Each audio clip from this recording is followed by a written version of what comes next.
Hello, hello, hello, and welcome back to the Wheel Talk podcast. My name is Abby Mickey, and I'm here with friends to talk about women's professional road cycling today. Ronde van Brugge, In Flanders Fields in Wevelgem, a little bit of Lucinda Brand. Plus, we will look ahead to Dwars coming up on, tomorrow, as this podcast is recording and being released, and the Tour of Flanders over the weekend. Today, with me, as always, Gracie Elvin. Hello.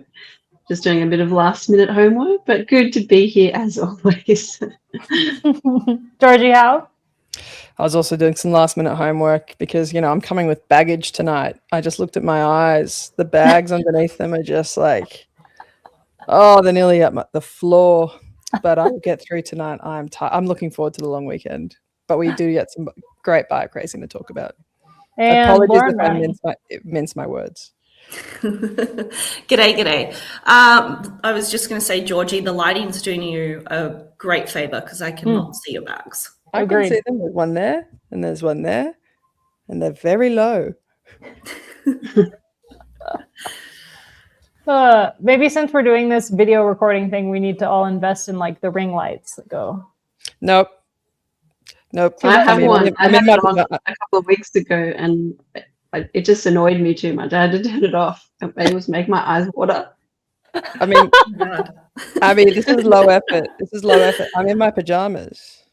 Look, we pride ourselves on being real for the listeners. So yeah, it's 8:30 at night. I've had a big day at work. I'm on my bed. I've got my dog next to me and in my pajamas. Yeah, fair enough. Totally fair enough. And this episode might be flagged for copyright infringement if you can hear Sesame Street playing in the background. Anyway, who's Lila's favorite character? You know how listeners often say it feels like I'm sitting there in the living room with them. Well, we're actually bringing the living room / bedroom vibes. This is how I dress in my house, just constantly in active wear from 15 years ago. Still going strong. Such as Lululemon. Yes, it lives. All right. Well, as Georgie said, we have some really great bike racing to talk about. We're going to start with Ronde van Brugge that happened on Thursday last week because it leads quite well into In Flanders Fields in Wevelgem, formerly Ghent-Wevelgem. Ronde van Brugge, we had a new course this year, very exciting, less crosswinds than the normal course of Bruges de Panne. And it was hectic. There was a lot of crashes. In the end, it came down to a reduced bunch sprint won by Karis Lloyd of Movistar, one of the young riders on Movistar, 19 years old, could not believe what she had accomplished. And there was a lot that happened leading into the sprint that led to Karis Lloyd's win. But I think one of the biggest talking points was that Lorena Wiebes was in the bunch when they came to the sprint and boxed in, so she wasn't able to sprint, but she was still there. So does that mean Lorena Wiebes got beat? She got beat, but not in a sprint. She got beat. She didn't get a chance to really sprint, but she definitely got beaten. Hey, but that's part of a sprint. Yeah, getting the chance to sprint. Exactly. Yeah, I'm not a sprinter, and I know that.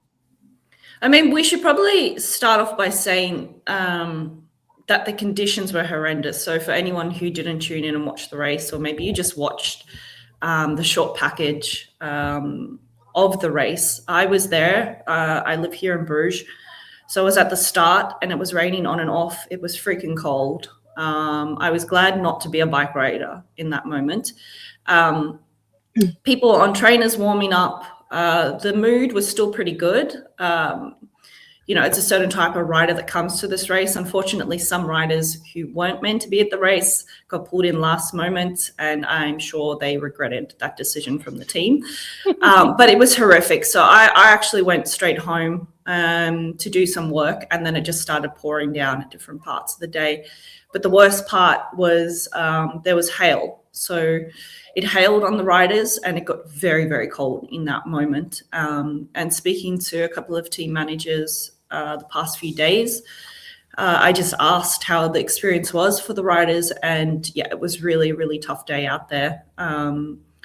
when they got to those final, 20, 30 kilometers of the race, it was very, very hard to get the legs to come back to life. So that's why we're going to unpack the sprint. I think that's one of the biggest talking points, was an unusual looking sprint compared to what we've seen before. Hey, we got some new tech, ladies and gents. I also don't know if this is going to work in the YouTube video, but here we go. Yeah, like Loren said, the sprint was very unusual, and the weather definitely had some a hand in that. A lot of very tired humans and very tired legs going into the sprint, which there was a crash in the final 2.3 kilometers that definitely had a little bit to do with the sprint. So we're going to start with just after the crash. We saw FedEx Premier Tech Charlotte Kool go down with two of her teammates, plus Eleanor Backstead, who's a huge asset to Laura Gillespie for Team UAADQ.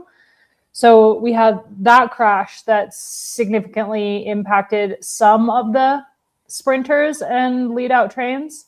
Obviously, Kool back in the peloton now, finally looking like her old self a little bit. And I think especially when we talk about In Flanders Fields in Wevelgem, we'll be mentioning Kool.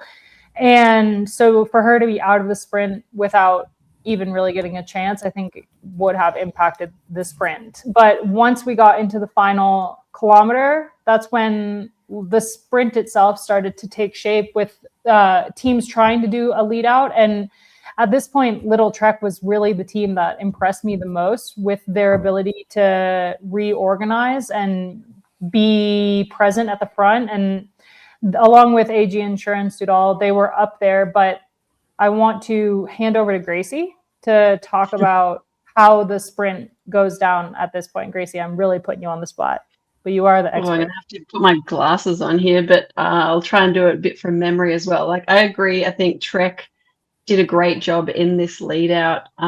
They were actually out of position quite late. I think they intended to push late, but I think that was still quite risky because they were boxed in for quite a while.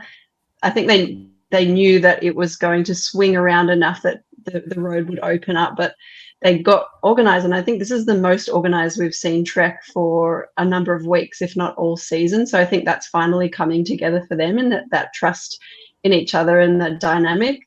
So they had the best lead out. I think Canyon Tram still had a few numbers in there. Jumbo Visma had a great lead out earlier, but then Inke Veenhoven, she really had to start looking after herself. But I've watched this sprint a couple of times, and knowing the result, it's easier to then pick out Karis Lloyd in that last 5 kilometers.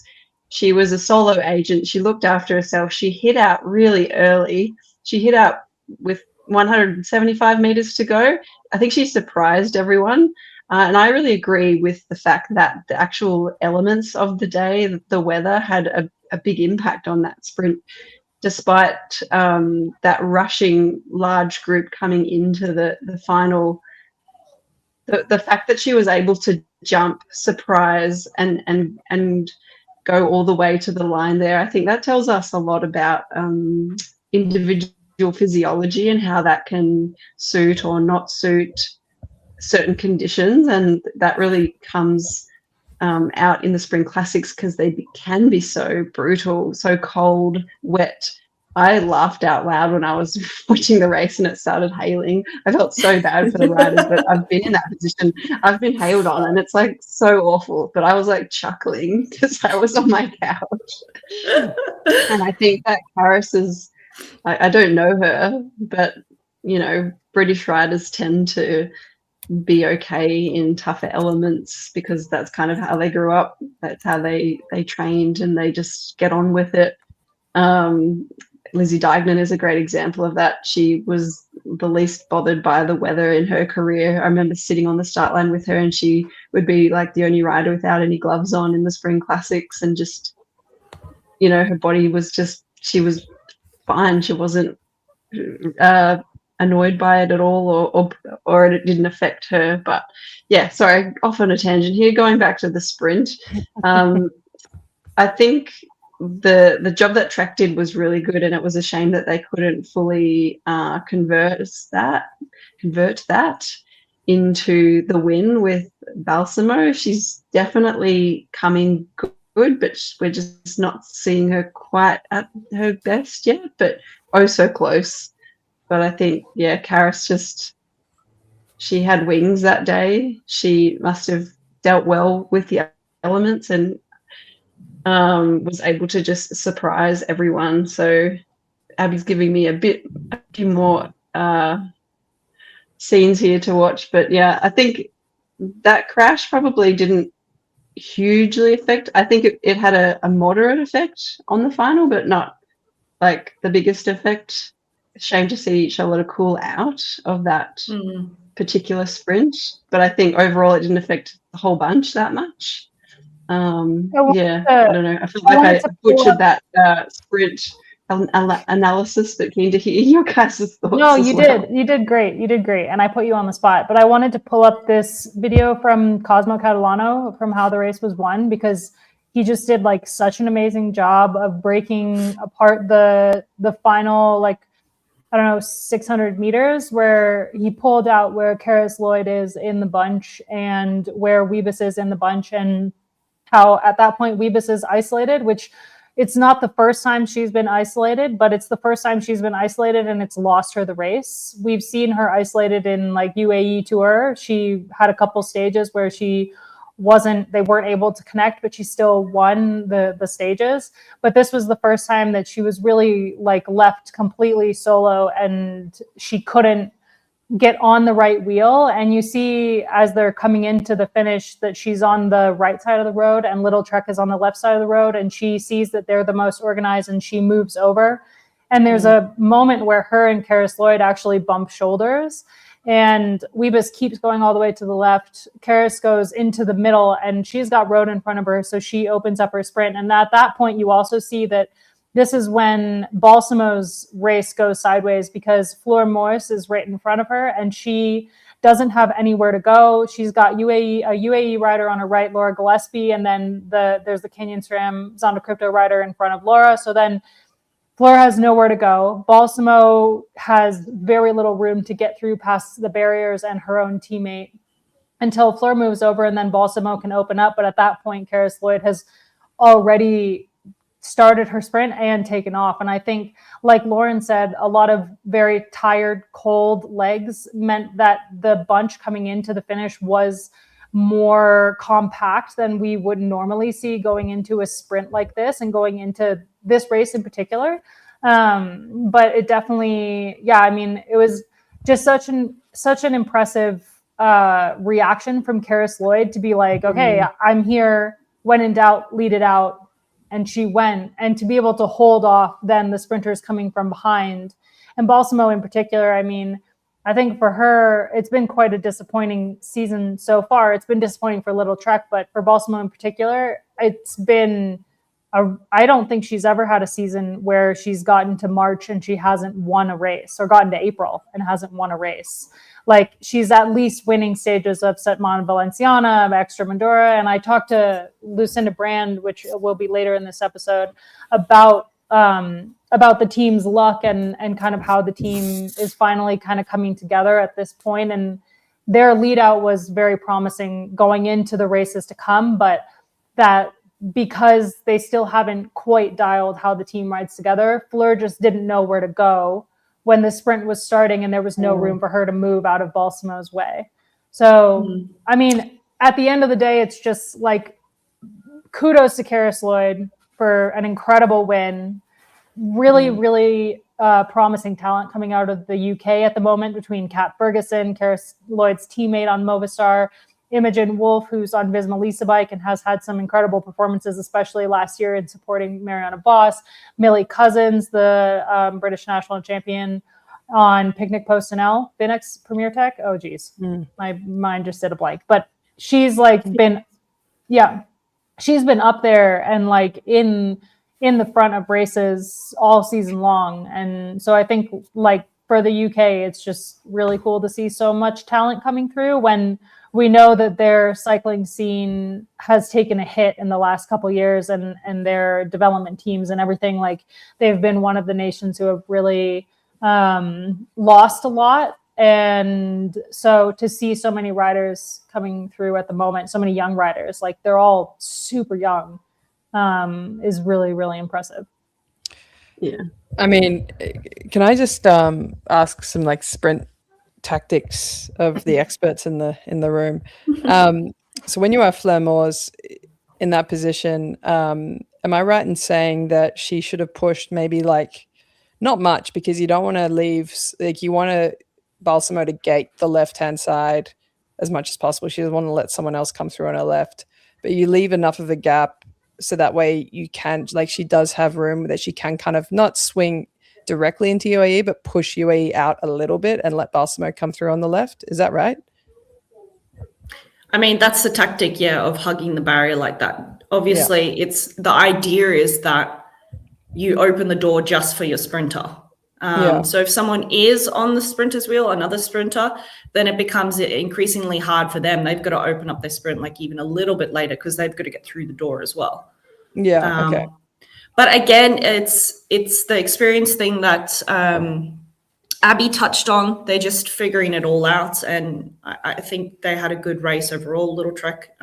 Yeah, I mean, things are. I think they're a bit of a slower burn this season. But I think, I think particularly in tough conditions like that, I actually see a team like Little Trek coming to the fore a bit more, just from like the experience in the team car, but also in the riders themselves. Like we spoke about Lizzie Dagner at length just then. But I have to say, like, I do love the youthful optimism of Karis Lloyd to like see open road in front of her and just be like, screw it. Go. I'm just going to give it a shot, because if you look back at that last 5K, she pushed more wind than almost anyone else. Like, she was really good that day. She was really strong. She didn't get lucky. She was clever. Like, she definitely maneuvered through the head of that bunch a bit, but she still pushed a bunch of wind. Yeah, which is like, I think all the more impressive. Like, I do love a battler win, particularly in conditions like that. So I did love to see it. I was not expecting to wake up the morning after the Sprinters World Championship and not see Lorena Wiebes at the top of the result sheet. So it was really great to see. And I didn't, and like, even like to have a 19-year-old from Movistar up there was even less on my bingo card. So yeah, I think it's just really good for the sport, because as much as Lorena Wiebes is impressive, and we'll talk about her more later in this episode, as much as she is impressive and does deserve all these accolades, it is great to see that she can be beaten, and that there is still like a democratic approach to sprinting in the peloton.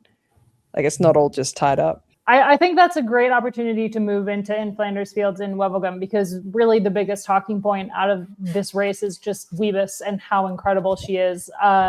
The loss on Thursday is not something that she experiences all that often. And so going into In Flanders Fields in Wevelgem, she really took the race into her own hands and just made sure that she was never going to be in that situation where she was isolated at the end of the race. And even though she was in theory outnumbered at the end of the race, it didn't matter. She had incredible legs on the day. And I think if you were to look at the results from the race on Sunday and just see Lorena Wiebes wins another race, it doesn't paint the picture of just how impressive her ride was. I mean, it's a race that can often go to the sprinters because of the long stretch of flat that happens between when they finish the short punchy climbs in the second ascent of the Kemmelberg from the Ossuer side to the finish in Wevelgem. There's a long stretch of road where things often come back together, and sometimes there's crosswinds, and sometimes the race splits, and sometimes you have a solo rider go, like Marlon Reusser a couple of years ago.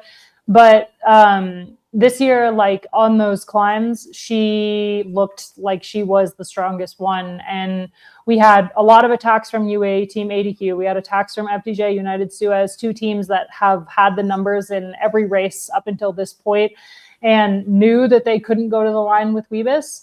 But things came back together, and by the time they hit the second ascent of the Kemmelberg, the final climb of the race, she was the one on the front. She was the one making the selection, and she brought out a group of 5 with 2 UAE Team ADQ riders, Elise Chabi and Fleur Moores in that group, and they rode together to the finish and crossed the line together. And even though she almost botched the sprint, she almost got pipped at the line by Fleur, she still won the race, which is like really all that matters. And I just like, yeah, I think when you have a rider as dominant as Wiebes, it can get exhausting to keep writing that headline.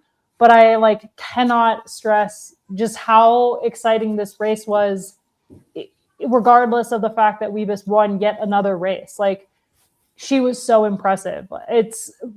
We cannot call her a sprinter anymore. She is just such an incredible rider, like a classic specialist like no other. And I think this is something that is, the way that she rode on Sunday is like terrifying for everyone going into Flanders, because I think a year ago we would have said like, yeah, she's really impressive, she can't win Flanders, but I don't think we can say that anymore. It was just such an incredible ride. That's going to be an interesting conversation for the end of this podcast. Because tactically for SD Works, if it's going to work, I think the Wiebes and Kopecky being on the same page is really important. And co-leadership can work, but I think you still have to have almost an outright leader unless something happens in the race, just for the confidence. But we can get into that a bit later. Yeah, I mean, I think just for SD Works though, because I think we've talked about how dynamic leadership has worked in every other team. Exactly. So I think, I think for the personalities and the rider types that you have in SD Works, perhaps a single leader is required. I just can't help but think back to that Paris-Roubaix Femme avec Zwift where Wiebes and Kopecky just couldn't work it out. And Pauline rides away. So, I think there needs to be some pretty strong communication, but we can talk about that later on.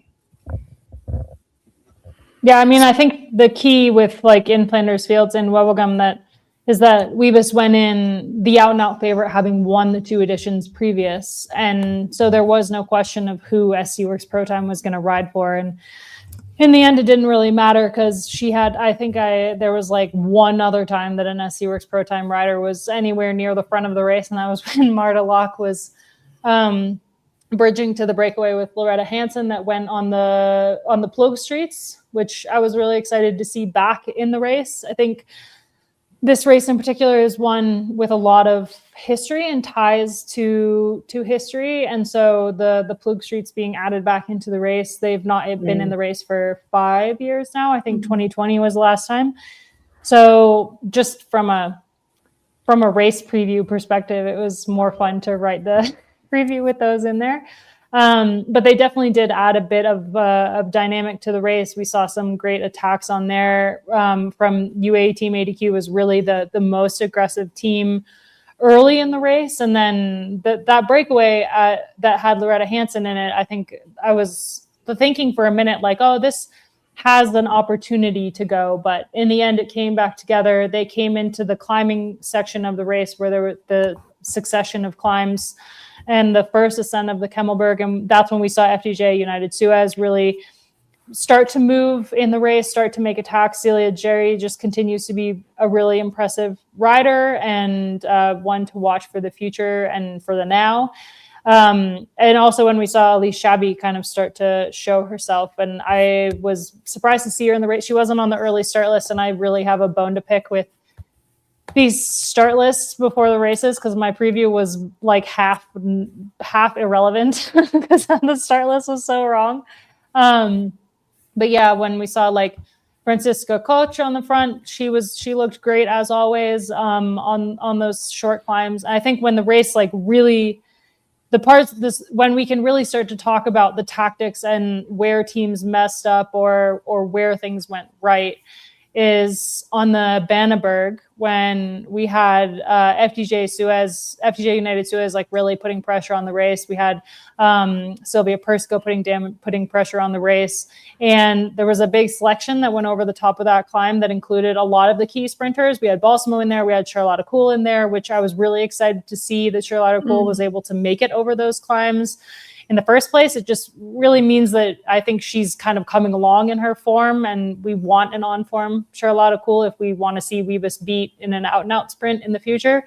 So that group that went over the top, even in that group, UAE Team ADQ had the numbers. They had 4 riders riding the front, and I think this is where we can start to pick apart UAE Team ADQ's tactics, because they have Laura Gillespie on the team, who's really coming into her own as being one of the top sprinters in the peloton.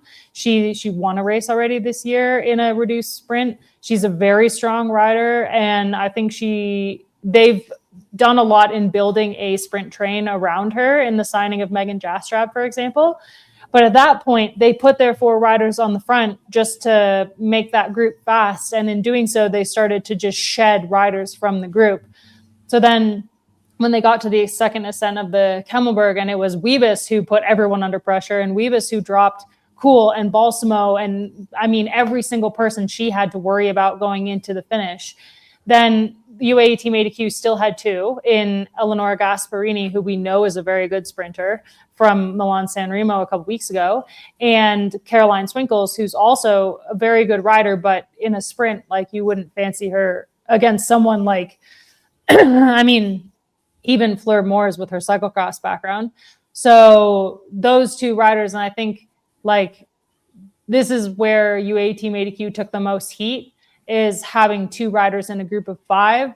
It's like if you can't get second, you've done something wrong. Can we start the discussion with a quote from the live race chat on the Discord? And so if you're not an EC member, I highly recommend joining just so you can have access to this. But I thought this was quite funny. Today was like a dinner party where the food is made inedible, but the kitchen is an absolute disaster and the hosts are ruined for a week. Mark McFly. That's pretty good. Yeah. Nice. I mean, they really botched it. Like, they had an opportunity, and especially in the end, and I think this is one of the things I was just so impressed with Wiebes, is in the final like 4 kilometers, you had Gasparini throwing attacks, but then, and Wiebes was the one chasing them. It was on her. She didn't even hesitate. There was no hesitation. She was like, yeah, cool, I'll chase it down. Like, I know if we sit around, she's gone. I'll chase it down. And like that reaction from Wiebes was so impressive, because I think that's something that we actually don't really see that often from a big team like SC Works Pro Time. A big rider like Wiebes is just the automatic reaction, be like, yeah, I'll chase it down. Like, this is something that Cash and Iwadoma Finney and Elisa Longa Borghini are very guilty of doing, of just not reacting to an attack like that and letting someone ride away. And so you had Gasparini, and as soon as Wiebes brought her back, the group slowed down, and that was the chance. Like, that was the moment. That was the moment to beat Wiebes, was that second. It wasn't when they caught We were yelling Gasparini. at the TV when that happened. Yeah, and like, and I think like it was interesting to see the back and forth between the directors in like after the race between FDJ United-Suez DS and the UAE Team ADQ DS, of like, why weren't they both throwing attacks? Why was Swinkles waiting for the sprint when Gasparini is the stronger sprinter in the first place? Which I agree. Like, why was Gasparini the one attacking? If they were just going to have one rider attacking, they picked the wrong one. And also, like, who cares who counters that attack? Someone counter that attack. It could have been Shabby to counter that attack. The whole 4 of them needed to be all against Lorena. I want to go back a little bit though, like when that group formed and it established after they'd come off the Kemmelberg, why does any of those 4 riders ride immediately with Lorena there? Why do they continue to ride for another 20 30 kilometers with Lorena Wiebes, I think trying to understand the motives for each person or each team in that situation. For Trek, Fleur, what a talent. I've been really loving watching her racing, but they had Balsamo back only in the second group. It's obvious that they just wanted a result, and Fleur is going so well that she's capable of it, but unlikely to beat Lorena Wiebes. Anyone is unlikely to beat Lorena Wiebes. So why are you riding in that group? It's because you want to get second. Everyone in that group was riding most likely because they knew they could get second or third. And is that good enough for the team? Is that a good enough result?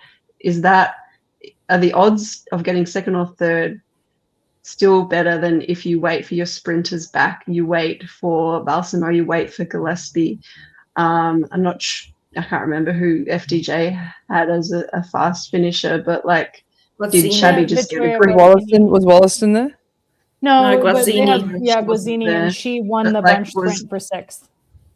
Yeah, and that's interesting too. Like, was Shabby just given a green card to be like, do what you want, like, because you're obviously going well? I just think if you want to win a race, that's not how you do it. If you want to get second or third, that was a good opportunity to get a podium. And that's my biggest critique of that whole group. And the second critique is just an agreement of the lack of counter-attacking, mostly from UAE, but also from probably Shabby. She should have been the next cab off the rank. I think Fleur was, you can give her a bit of an easier out on this one because she's young and obviously in really good form. So she was probably just like really, champing at the bit to just have a crack in the final, and that's fine. And I'm sure that Trek were happy with that situation, but it's kind of sucks because you're kind of saying we're happy just to get a podium because we haven't had enough results this season. We're getting a bit desperate. We're not fully backing Balsamo, and that's not a great thing either. So I think probably net positive for their team's morale to get that podium finally. And they raced really well as a team on a whole the last 3 races. I do wonder if they've lost a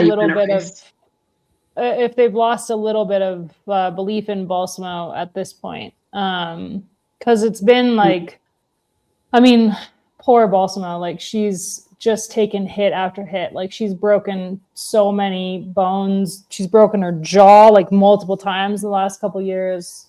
She's dealt with illness, and I think like they've backed her through all of this, but now she's healthy. She's in one piece and she's still not winning races. And I think a lot of that, like when talking to Lucinda, a lot of that is just like the team not being able to connect yet. And like we saw at Ronde van Brugge, like they're getting there. But like at what point do you be like, okay, we can no longer solely rely on Balsamo in a sprint? And that's why they were happy to have Morris up there in that group and working, because like things come back together. And what are the chances that Wiebes gets boxed in 2 times in 1 week and Balsamo has a clear line at the sprint? I guess to Gracie's point, like when you go back and look at it, there was only a 6-second gap between that group of 5 riders and the chasing group behind. So it goes to show how hard they were working to get away. And it was evident like UAE were all in. Of course, the directors are in the ear. So at that moment, it's kind of the decision that's coming from the car at that point that, okay, we're happy with this situation. You would expect maybe like work it, but don't really work it because we still have some strong riders behind. And if we have a reduced group, because you had the 2 chasing groups, I think even if it had all come back together, it would have been a better situation for everyone else, because at least then you had the numbers. I mean, how many teammates would Wiebes have had in that instance? If you had the numbers, you could have played the game then. And of course, wind is a big factor. And we've seen sometimes how, if you try to race the finale aggressively and the wind's not in the favor, then it inevitably comes down to a sprint finish. but I still think that would have been the better situation if you were truly going to have a crack at the win and not just run second or third. It's a tough one, right? Because particularly if you're Fleur Moors, you're thinking, man, I'm just happy to be here. It's like you're looking around and you're looking at the company that you've got, and it's a World Tour race and it's the last 5Ks and you're in this company. Also, like, it's the last 30Ks and you've got the big flat road, and yeah, you got Wiebes with you, but you got a chance for a top 5. Like, you're going to work.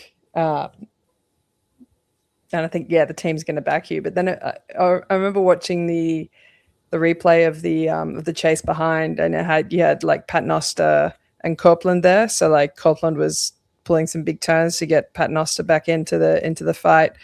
Cool was also in that group behind as well. So and she had Millie Cousins there working for her. So there was concerted effort, but were the crosswinds still prevalent? Because I didn't say so much on the replay. There weren't as many crosswinds in the finale as there were earlier in the race. At that point, they mostly had a tailwind. I think, which is even harder for a break to come back, right? Because once you're gone, it's gone. I mean, usually that race, if there's a headwind, like the break will sit up and it'll all come back together. Like every time I've raced it, it's been like, oh, this race, like, yeah, get over the camel and then things will come back to you. Things usually come back together on the big road into the finish. That's typically the advice given. But yeah, if there's a tailwind, it's extremely difficult, especially with those. They've still got those big roundabouts on the lead into the finish, right? Like they also throw in like massive spanners in the works, like as well, because it's another thing you got to negotiate. So I think that all conditions favored breakaway. And even if you do have Lorena Wiebes in there, can you really be mad at them for racing for second at Gent-Wevelgem, well, formerly known as Gent-Wevelgem?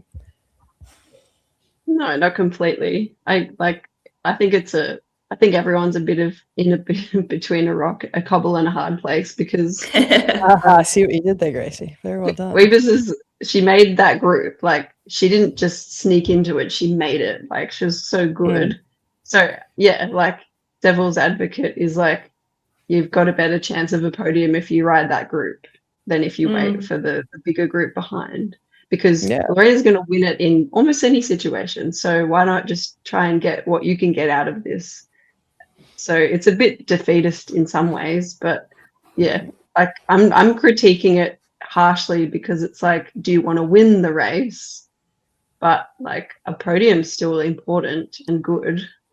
Yeah, I just wonder, like. Yeah, like if like team directors are also running the probability math too, right? Because if it comes back together and you got Balsamo there in your Trek, you're like, okay, well, Cool's there as well. Paternoster's got a good sprint on her. There are so many more variables that can come back to it. So it's like, okay, we know Balsamo's our sprinter, and Balsamo v Wiebes is a great matchup, but we're a 20% chance of a win here. We're an even bigger chance of a podium. Like, I think we're focusing on Trek too much here. Like I'm all for Fleur Moors being there, and they obviously know how well she's going. She raced so incredibly well at Bruges, Ronde van Brugge, and she was clearly strong to be able to go with that move. They know she's quick as well, and if you look at how she timed her sprint, it was brilliant. I mean, if Wiebes posted up just a fraction of a moment earlier, she would have had it. Actually, it was almost Amstel Gold repeat. I think that the focus has to be on UAE here and what they did. And that's basically the whole discussion there. And okay, you can pick apart Shabby as well. But I think that's the main talking point in this finale is I think Fleur Moors rode it perfectly for such a young rider. And Wiebes, brilliant. It's what was Gasparini and Swinkles doing. And I think that move that Gasparini threw down in the last 4 kilometers, everyone watching, even the commentators, were like, okay, here we go. Like, this is going to be close now, because if they really do throw down another attack and then Gasparini goes again, or Shabby or Fleur, for example, that could have been the moment. That could have been the difference, but it didn't happen. And I think everyone was kind of like scratching their head going, even the commentators were saying, okay, get ready now. Swinkles is going to attack. She didn't attack. And then she just ran up the inside. So frustrating. Yeah. I think, like, I'm with Loren on this. Like, I feel like it's easy to pick apart little Trek's tactics, but I actually feel like for them, a second place was better than risking it going into the finale with Balsamo. I do think that it would have been interesting had that come back together if we would have seen Wiebes beat in an out-and-out sprint because of how much work she did earlier in the race. Like the fact that Moors was almost able to come around her in the sprint, to me means that a sprinter would have beat her in the finale had it come back together. But obviously, like, you can play what ifs till the cows come home, and it doesn't mean anything at the end of the day. Like, I'm like, for Little Trek, second place was, they needed it. They needed a podium. They needed some kind of result. It didn't have to be the first step, but they needed something. And it gives them more confidence going into the races to come. And yeah, I talked to Lucinda about that, and we'll hear from her in a second. But I think for me, like, I was more disappointed in Shabby and in UAE Team ADQ because I felt like after the race, Lars Boom, the DS for FDJ United-Suez, said that Shabby, like, at that point, her legs were almost done. But if you only have one match left, you use it then, because you don't want to wait for the sprint. It doesn't matter if she has a match left in the sprint. She's not going to beat four of the riders in that group. Like, if Gasparini had anything left at that point, like, she's easily along with Swinkles, like, her and Swinkles are the least likely to get on the podium from that group of five. So if it wasn't going to be Swinkles that attacked when Gasparini came back and Shabby only has one match left, like, she's using it at that point because that's the only thing that she can do to try to win the race. And for FDJ United Suez, a podium in Flanders Fields in Wevelgem is nothing. Like, they do not need that result. They already have a lot. They have a lot coming for them later in the season. So it's not the same situation as Little Trek, who also only had one rider in that group, for example. And I think for UA Team ADQ, like, they look like they're having a lot of fun, but it was like such a weird decision to, like, I just can't get over the fact that they were like, cool, we're going to have one rider send attacks and it's going to be Gasparini or the rider with the better sprint of the two riders in that group. Because, like, Swinkles this is like her bread and butter, going on attacks like that, like doing a surprise move that wins her the race. Like, she's great at it. And she had a great kick, like, when she won Trofeo Alfredo Binda, for sure. But when it comes to a flat race like that, Gasparini has the better sprint. So I just don't understand why this decision was made. And I'm with Gracie when it comes to UA Team ADQ. Like, they played the race like they were racing for what?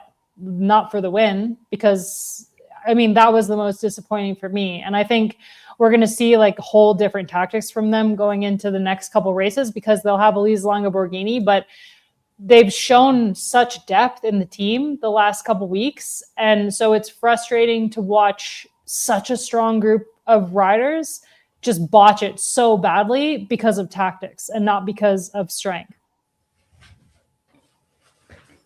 Who does the onus fall on, do you think, in this situation, in those final kilometers? Like, what do we think was coming over the radio?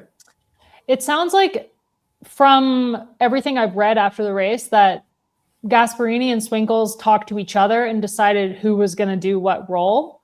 Okay. And I think for me, it's on Swinkles, because she has more experience. She's been in the peloton longer. She knows what she's capable of. And she knows what Gaspa's capable of, given Milan San Remo. Like, we know what she can do. We know the sprint that she has. So I think for me, it's almost completely on Swinkles, because I see her as being more experienced than Gasparini in that group. And so I don't know if she just had a skewed vision of how the finish was going to go. But yeah, I mean, I also would have, like, if I was Swinkles in that situation, I would have rather been on the attack than just sitting in the wheels, based on how she's won races in the past. Yeah, I mean, let's not forget she just came off a huge win in Binder from a small breakaway. Yeah. A small breakaway that didn't include Wiebes. She was more evenly matched, that's for sure, in that sprint. Yeah. All right. Well, let's wrap up talking about this because we've got a lot of racing to come that is very exciting. Before we talk about Ronde van Brugge that's coming up this weekend, I just want to throw really quick to a conversation that I had with Lucinda Brandt of Little Trek. And I've been including these interviews in the podcast because I find that when I put them out separately, that they don't get as much attention and they don't get many listens. So that's why I'm including them in our regular episodes. And if they keep being as long as they are, because Lucinda and I had so much fun talking, I'll split them out into separate episodes to come out later in the week. But yeah, it's really cool to include some perspective from the riders in the peloton, and especially like the last couple chats I've had, they've tied nicely into the races that we are talking about, the four of us. So that's why I'm including the interviews, and I just wanted to be upfront with the listeners so you know why the episodes are like an hour and 20 minutes at this point. And they won't be this long all season, but the Spring Classics are a special thing. So yeah, anyway, let's hear from Lucinda. All right. Well, coming up this week, we've got Dwars of Vlaanderen on Wednesday, Ronde van Vlaanderen on Sunday. And yeah, if you want full previews of both of those races, the Dwars preview is available in the Wheel Talk newsletter on escapecollective.com, and a Flanders preview will be available later this week on escapecollective.com. If you're not a member, highly recommend it. We've got some great content on the site, including great written pieces from Matt Denif and myself about women's cycling. But everyone who writes for Escape has a unique voice that they bring to the platform, including Georgie. So check us out, escapecollective.com. And actually, you can, if you haven't signed up for Escape Collective and you want to sign up and kind of throw your membership sign up towards Wheel Talk, you can sign up at escapecollective.com/Wheel Talk, and that will kind of show them that you're signing up because you support what we do on the podcast. And yeah, it means a lot to us to have that support from you. So let's talk Flanders. We've got the baby Flanders and the big Flanders coming up. The baby Flanders is the first, and this race is kind of like a little preview to Flanders, although rarely do riders win both, if ever. Elise Lange-Borghini won with a solo attack last year well, not even the later stages of the race. She was solo for like 40 kilometers. It's always a great race, and I'm excited for this year. We've got the return of Demi Vollering. We've got Lotte Kopecky. We've got Kim Lecourt-Pinard. We've got Marlon Reusser back on the start line. We've got Shirin Van Anrooy's back. It's going to be a really good race with a lot of the big names and a lot of riders who need to shake their legs out before the real Flanders on Sunday. So I think we're in for a good race at Dwars of Vlaanderen on Wednesday. The beautiful weather.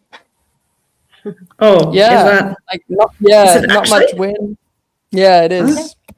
Okay. Did it last night. Not much wind. Balmy. I mean, it's like it's always one of those weird races because it starts so late with the women, because you start at the what do they call it, the hippodrome? Oh, the hippodrome, the horse racing. Yeah. And in Wevelgem. It's the longest race day ever, but always like a really spicy race. And yeah, as Abby said, like rarely do riders win it twice. I win both, baby Flanders and normal Flanders. I actually don't know why it's called baby Flanders though. Is it just the proximity to Flanders? Because I actually don't see there's much similarity between the races.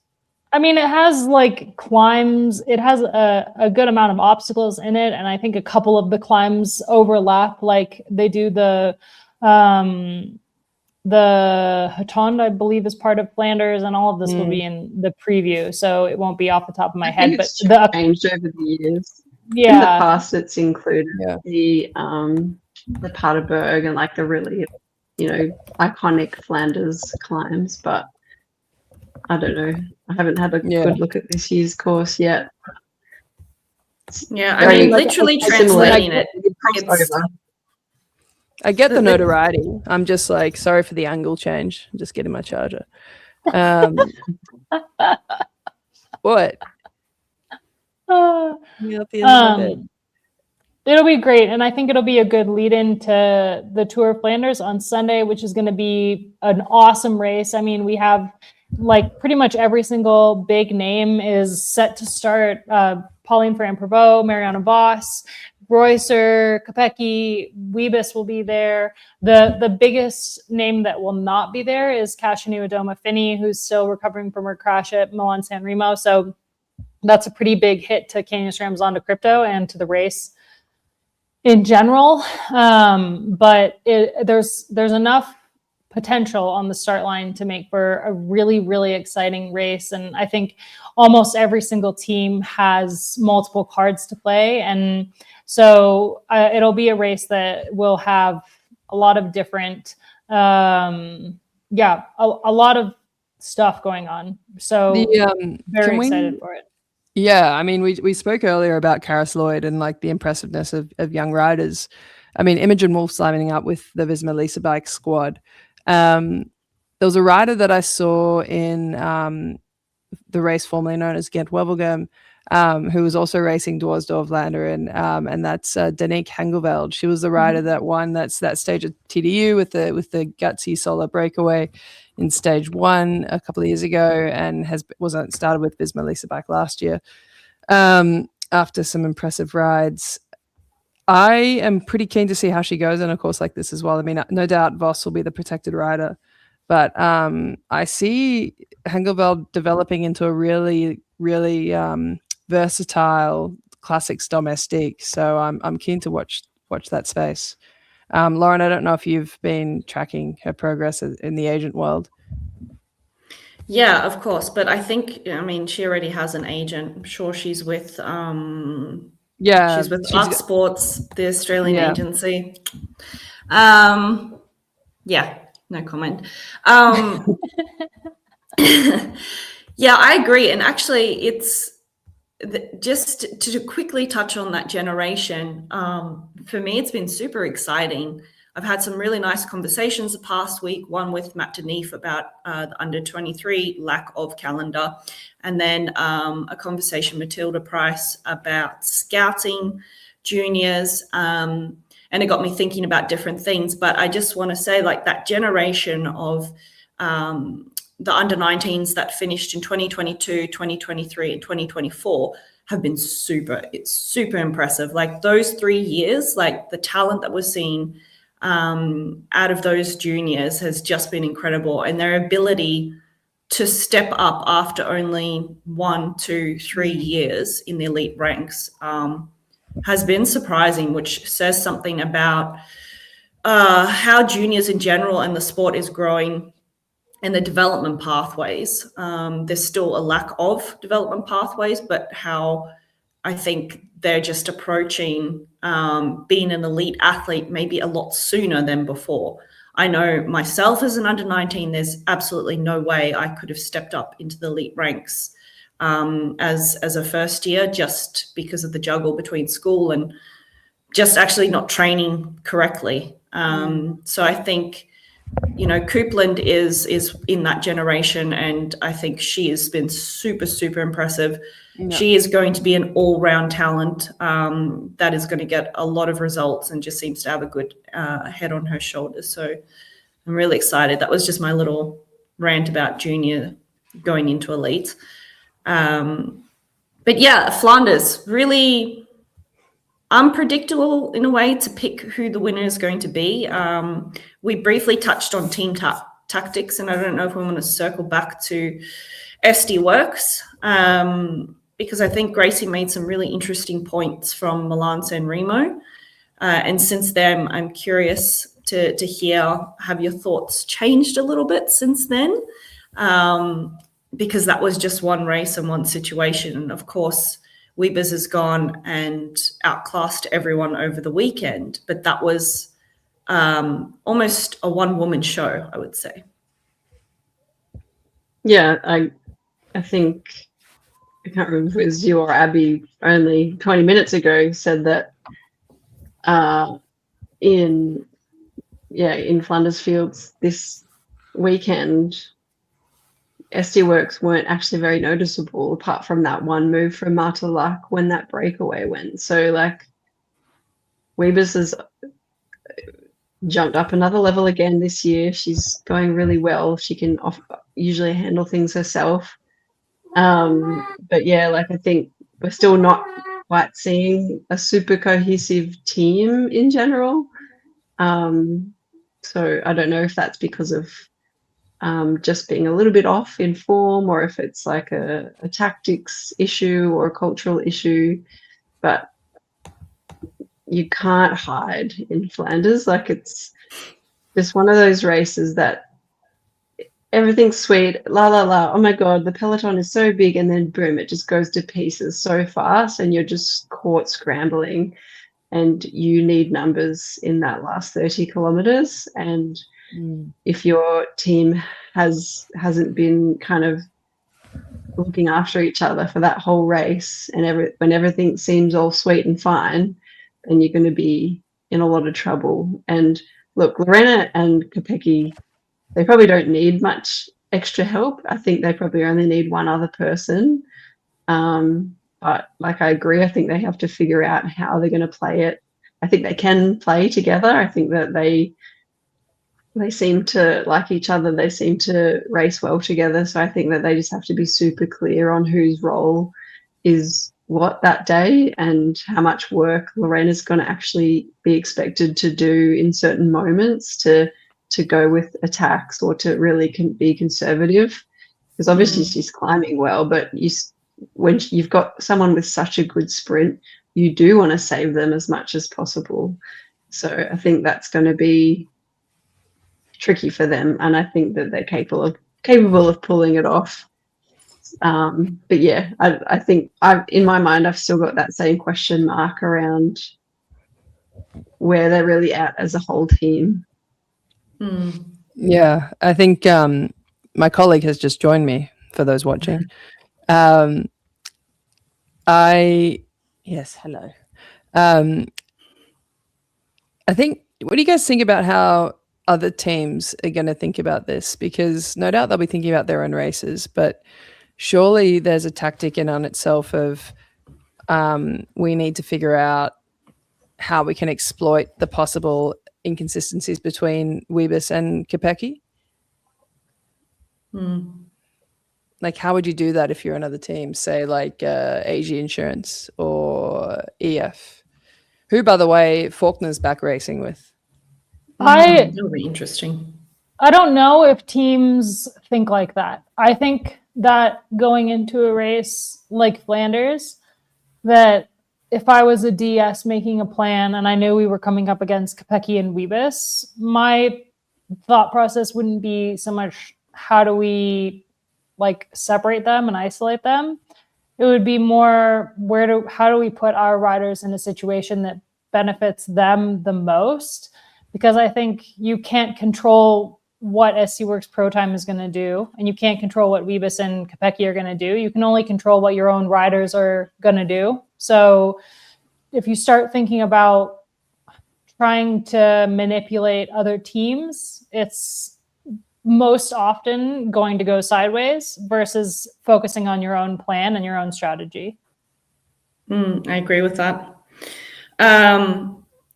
I think this race is a really important race to have strong satellite riders, particularly when you want to play the numbers game. In a perfect situation, if you've got some satellite riders still up the road before they hit that Quermont going into the last part of the race, so you get those extra numbers when it will inevitably split to pieces, and it will only be those key riders really going over the top. That's going to make the difference, I think, for some teams who have a strong team,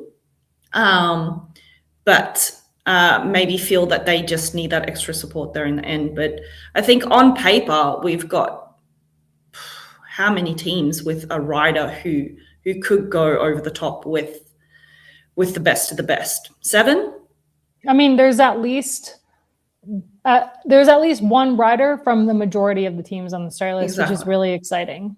And some of the teams have 2 that could go over the top, which means just more tactical advantage for those teams. But I think looking at the start list, in years past, we've had, like 5 riders that you're like, okay, these 5 riders could win. And I think nowadays, if you're looking at the start list, they're like, okay, every single team has an option almost. There's like a couple teams that I look at the start list, I'm like, okay, like reality, a top 10 would be a success for like human powered health, for example. But for most of the teams, they have at least one rider. And that's just really cool. I mean, we're in a great age of women's cycling, if that's the case.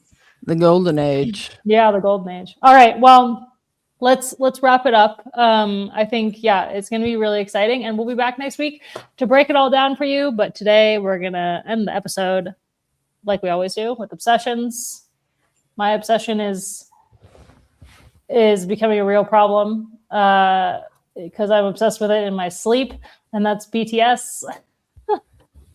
There was a BTS in Sydney recently, right? And in Melbourne. Well, the K-pop group BTS just released a new album 2 weeks ago after their 4-year hiatus for mandatory military service. And the new album is fantastic, but I can't get over all the live performances that are coming with the promotion of the new album. Like the 7 of them performing together is just like, I don't know, it's like crack watching them perform. So have you gotten tickets, Abby, for the European tour? Oh God, no. Do you know how fast it's sold out? Faster than T-Swift? Oh yeah. Whoa. Yeah. No, it sold out in like 40 minutes, the entire tour. I tried to get tickets in Madrid and in Brussels. I was going to invite you, Loren, but no, I couldn't get tickets. There was no way. Damn. I didn't realize you're into K-pop. I mean, how can you not be in the age of K-pop demon hunters? No, I've always loved BTS. My college roommate was a big fan, and yeah. It rubbed off on you. Yeah. That's something new. I think I went to a sunflower farm recently, and I think there was a BTS. What? Just a tangent. Keep going. You want to go and want to stick around for this one. Loren, control yourself. I think it was a BTS performer because they had an entourage and they were just like having a photo shoot amongst the sunflowers. But I was like, this person's not smiling. Like they don't smile. Some of them do. It really depends. I mean, he was very pensive, holding 2 sunflowers with like a ring light pointed at him on a slightly overcast day in Dunstown, just near Ballarat. And I was like, why aren't you smiling? I mean, if it was J-Hope, he would have been smiling. So it wasn't my favorite member. Yeah. Okay. All right. What you guys got? What are your obsessions? I think you two probably know. I already spoke about it at the start. It's a weird obsession, probably for most listeners. But my kids' Tony box, the little musical thing, that's been my obsession too, because all weekend, all we've done, Abby's probably better at describing it. It's this little box, actually it's quite big, where you put little figurines on it, like Disney, anything like that, and it tells stories and sings songs, and it's intuitive for small children, so they can figure out how to turn the sound up, how to change the song, etc. But we spent the whole weekend with the Tony box. And my kids are in their Spidey phase at the moment. So both kids had their Spider-Man outfits on, and we just listened to the whole soundtrack of I don't know if anyone knows Spidey and his friends. The lead singer of Fall Out Boy wrote and sung the whole album. And as a former little emo, it was fantastic. I love it. It's great. That's awesome. It's like taking me back 20 years. It's great. Yeah. Highly love recommend. that. I love it. I love that. That's cute.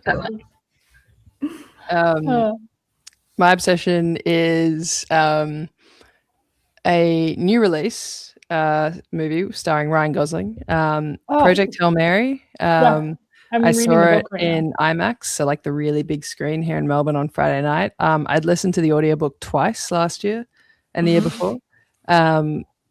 It's written by the book is written by the same guy who wrote The Martian, Andy Weir. Not often do I say the movie's better than the book, but I'd say this one was either on par or slightly better, like the movie was. It's the same guy that narrates the audiobook, but like he does different voices for different characters with different accents, and like they match the actors in the movie to those accents. Like I was like, oh my gosh, it's that voice. Like everything I imagined to be in the movie, when you read a book and like you imagine it in your own mind is like what the world's going to look like and what the characters look like. It was exactly that. And I thought it was a phenomenal movie, great for any age. It's not like there are some suspenseful moments, but it's not a bad film. Like take your kids to go see it, like I think it's got some really good messages in there too. But yeah, just a phenomenal piece of cinema. I haven't been to the movies in ages and it was a great reintroduction. I can't wait to see it. I'm very excited to see it. I was a bit on the fence about it because I've heard some good reviews and I like hearing your review, Georgie, but I heard like it must have been on a podcast I was listening to, but like a short kind of clip, a blurb on it with like little clips of the movie in it. And like the vibe I got was just like another American trying to save the world from an apocalypse, and it's like only up to this one person to do it. And I'm like, oh, that's that's the book. Like that's the vibe of the book as well. It's like this one guy. It's just one guy. Like that's like the whole premise. And like, but I think the message is bigger than that because it's like the movie shows that it is a global effort. Dude, what are you doing? You are so sorry. I'll give it my favorite sort of apocalyptic alien movie about that is still Independence Day with Will Smith. Man, I love that movie. It's a phenomenal film. Okay, Gracie. So I'll put it on the list. I'm going to go completely different direction. And it's a TV show called Deadlock, and it's Australian made. It's written by two women, starring two other women, and they're cops. And it's kind of like a nice gender flip on true crime or crime fiction. Deadlock? Deadlock. This is the second season. So the first season was really good, hilarious, set in Tasmania. And the second season that I'm watching is set up in northern Queensland or Northern Territory. Can't remember. Anyway, Northern Australia, which is pretty rough up there. Anyway, it's funny. It's clever writing. It kind of flips some of the tropes of crime and often women being the ones murdered all the time on its head. And if you like Kath and Kim, you'd love the writing on this show. So that's something I'm enjoying at the moment. I'm going to look into that. I'm nearly finished The Pit, so. Oh yeah. We've been on The Pit too. I love that. So good. So good. All right. Well, thanks everyone so much for listening. And thanks you guys for sharing your expertise with us on the podcast. We'll be back next week to talk about Dwars and the Ronde van Vlaanderen, and then it's Paris-Roubaix week. Woohoo!